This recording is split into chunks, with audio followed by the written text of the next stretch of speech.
Donc c'est quand même quelque chose qui est important, une vraie préoccupation. On est tous en train de découvrir à quel point, vous le montrez déjà, la solidarité est importante.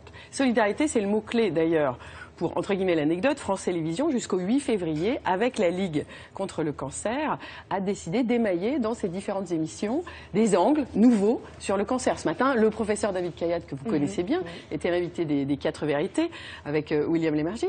Et nous, on a décidé à ces 2 programmes de s'intéresser à ce qui vous a concerné aussi, c'est ce rapport au changement de regard qu'on a au, entre guillemets, post-cancer. Post-cancer, ça ne veut pas simplement dire la guérison, malheureusement. Ça veut dire aussi le fait qu'on a passé une frontière, on est rentré en pays de cancer, et puis maintenant, il faut vivre avec. Il faut remonter le moral des troupes.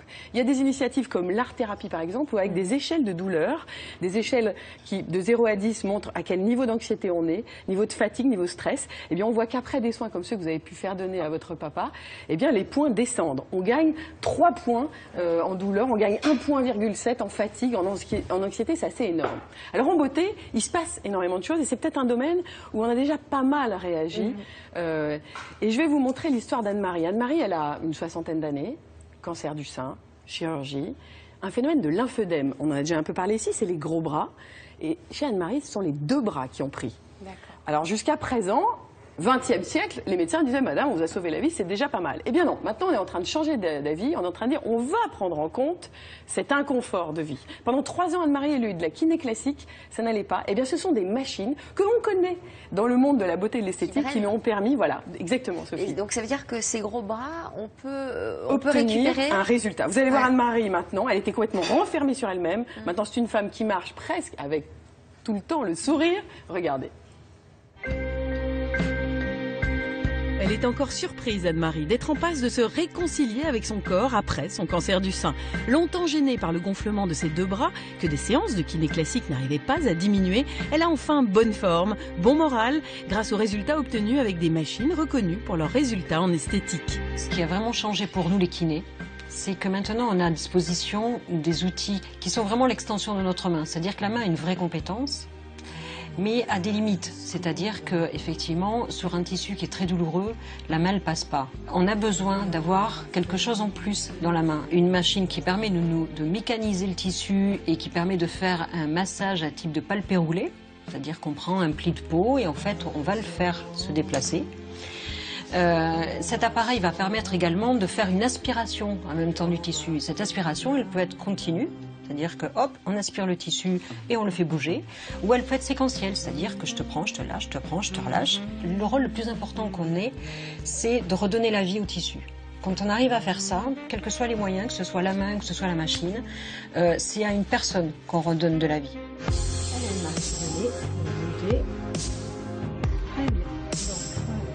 Si on parle également de la plateforme de mobilisation qu'on peut utiliser aussi, ça va nous permettre en fait de sortir le patient de la cabine. On va lui faire travailler debout, dans des conditions de vie réelles, et ça va lui redonner complètement confiance en lui et dans son corps. Donc du coup, c'est quelqu'un qui va retrouver une vie sociale et qui va de nouveau sortir de chez lui. Je pense qu'avant, effectivement, on était d'abord dans le curatif. C'est-à-dire qu'il fallait d'abord en sortir, il fallait d'abord tenter de guérir les patients. Et puis ensuite, après, nous, notre génération, on s'est posé les questions. Guérir, oui, mais guérir mieux et guérir avec le moins de séquelles possible. Donc on a eu un regard un peu différent. Et je pense que de plus en plus, on a une relation de dialogue avec nos patients, à la fois par le traditionnel, c'est-à-dire la consultation, mais même moi, je donne systématiquement mon adresse mail aux patientes et elles m'envoient en me disant, alors je leur dis, ne me faites pas de la littérature, mais vous me dites ce qui ne va pas. Et moi, en 2 secondes, quand on fait cette spécialité du matin jusqu'au soir, on connaît à peu près par cœur tout ce qui peut leur arriver. Donc effectivement, un mot va les aider déjà à ce qu'elles comprennent que ce n'est pas anormal et qu'il y a une réponse à leur attente. Je pense qu'on ne peut pas guérir bien quand dans la tête, les patientes ne sont pas bien. Donc je pense que réellement, cet accompagnement, il est indispensable. Nous, on vient, après tous les pansements, après toute la chirurgie, on vient pour aider le patient à se reconstruire, à guérir et à cicatriser, et à repartir vers sa vie normale. Je pense que je suis beaucoup plus positive. Je me sentais un peu repliée sur moi-même pour me conforter en quelque sorte, tandis que là, je me sens beaucoup plus J'ose à tel point que je me suis inscrite à des cours de karaté. À mon âge, c'est quand même assez extraordinaire, non?